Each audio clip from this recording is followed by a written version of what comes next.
Well, sanibonani, igama lami nguWasanda. In today's video ngizokhuluma ngamaphupho, but my focus will be based on ukuphupha ugibele iy'lwane ey'njengehashi noma idonki.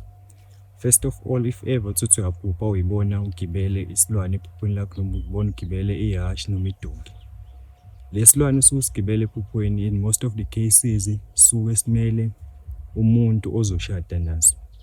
Njengoba usuke uyiphupha nje ugibele isilwane, lelo phupho lisuke likhuluma ngomshado, but isilwane osigibele sisuke sidetermine, isona esidetermine amandla noma ubukhulu balo muntu ozoshada naye. First of all, if ever uthi uyaphupha ubona ugibele ihashi noma uphupha ubona ihashi ephupheni lakho, ihashi ephupheni it refers to a person with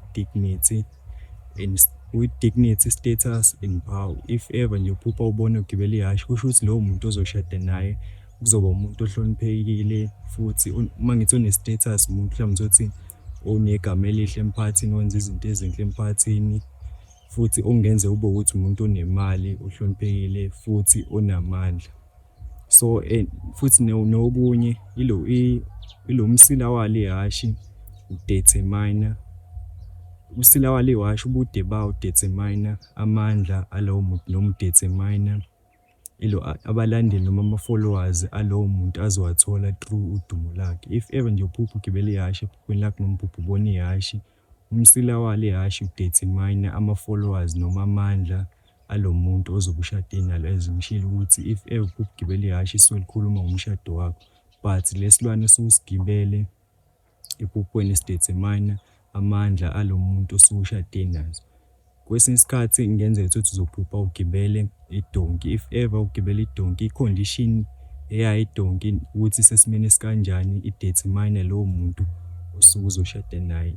Ephupheni lakho nje into esuke ibalulekile ukuthi uyibone ukuthi if ever uphupha ubona idonki noma uphupha ubona imule okuyimbongolo, i-condition yayo njengoba usuke uyibona ephupheni isuke idetermine lowo muntu ozoshada nawe. Ama-rank-ke ilo phupha ugibele ihashi nokuphupha ugibele idonki noma imule noma ilo imbongolo akufani. Ihashi inamandla amakhulu, lisho ukuthi lo muntu osuke uzoshada naye ngaba umuntu onamandla, one-status futhi onemali, ohloniphekile endaweni.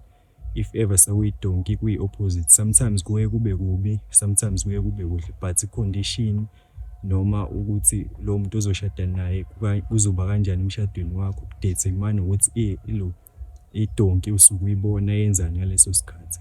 Khona enye i-situation whereby uthi uzophupha ugibele ihashi ulibona liyandiza, lokhu usuke ungasakhulumi ngemishado. If ever uthi ugibele uphupha uyibona ugibele ihashi but undiza nalo emoyeni, lelo phupho lisho ukuthi empilweni yakho one day uyoduma, waziwa abantu kakhulu. Udumo ungalithola through ukuba i-artist, mhlampe ungalithola through isiphiwo sakho onaso.